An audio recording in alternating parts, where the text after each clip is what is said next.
লুট করে নিয়ে যায় এবং 19টি বসতবাড়ি লুটপাট ও আগুন ধরিয়ে সর্বশেষ যশোর জেলাধীন অভয়নগর উপজেলার ডহরমসিয়া ঘাটি গ্রামে নিরীহ সংখ্যালঘু হিন্দু মতুয়া সম্প্রদায়ের বাৎসরিক উৎসব চলাকালীন ভয়াবহ তাণ্ডব চালিয়েছে একদল সন্ত্রাসী গোষ্ঠী।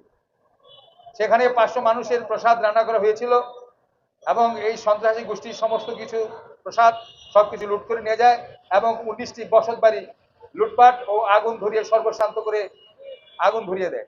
সংখ্যালঘু সম্প্রদায়ের 31টি গরুও তারা লুট করে নিয়ে যায় এবং তাদেরকে নিঃস্ব করে দেওয়া হয়। উল্লেখ্য যে উক্ত ঘটনার বেশ কিছুদিন অতিবাহিত হওয়ার পরও আইন শৃঙ্খলা রক্ষাকারী বাহিনী দোষীদের কোন রকম আইনি ব্যবস্থা তাদের বিরুদ্ধে করে নাই। কট্টরপন্থী ধর্মান্ধ দুর্বৃত্তদের নাটকীয় উত্থান এবং আইন শৃঙ্খলা রক্ষাকারী বাহিনীর নীরব ভূমিকা বাংলাদেশে বসবাসরত 3 কোটি সংখ্যালঘু হিন্দুদের মনে নানা প্রশ্ন এবং ভীতির সঞ্চার করেছে, যা এই দেশে বসবাসরত সকল সংখ্যালঘু হিন্দুদের সহাবস্থানের উপর বিরূপ প্রতিক্রিয়া সৃষ্টি করেছে।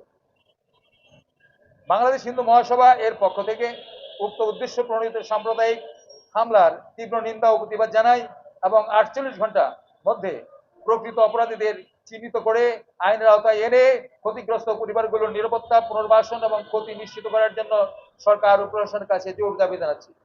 আমাদের প্রশ্ন হচ্ছে, ফ্যাসিস্ট হাসিনা সরকারের পতনের পর এই হাসিনার 16 বছরের এই প্রশাসনের সময়ে আমরা হিন্দুরা সমস্ত অন্যায়ের কোনো রকম বিচার আমরা পাইনি এবং হাসিনা সরকার হিন্দুদের ভোটের জন্য চিন্তা করতে শুধু, কিন্তু হিন্দুদের উপকারের জন্য এখানকার যারা ধর্ম সংখ্যালঘু সম্প্রদায় তাদের কোনো উপকার করেন নাই এবং আমরা যে কি যাতনায় ছিলাম সে কথা বলা রাখে না, নীরবে সব আমরা সহ্য করেছি।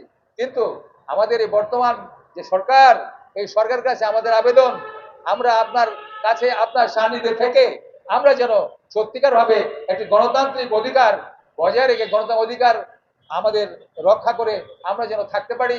গণ অধিকার যদি আমাদের না দেওয়া হয় আমরা তো এতিম হয়ে গেছি। সুতরাং আপনার কাছে আমাদের দাবি, এই বর্তমান সরকার কাছে আমাদের দাবি, এই সংখ্যালঘুদের উপর যারা অত্যাচার করেছে, যারা এরকম অন্যায় করেছে, যাদের বাড়িঘর লুটপাট করেছে, বাড়িতে আগুন ধরিয়ে সকলকে নিঃস্ব করেছে, তাদের বিরুদ্ধে উপযুক্ত ব্যবস্থা গ্রহণ করার জন্য, আইনানুগ ব্যবস্থা গ্রহণ করার জন্য আমরা সুনির্বন্ধ অনুরোধ জানাচ্ছি।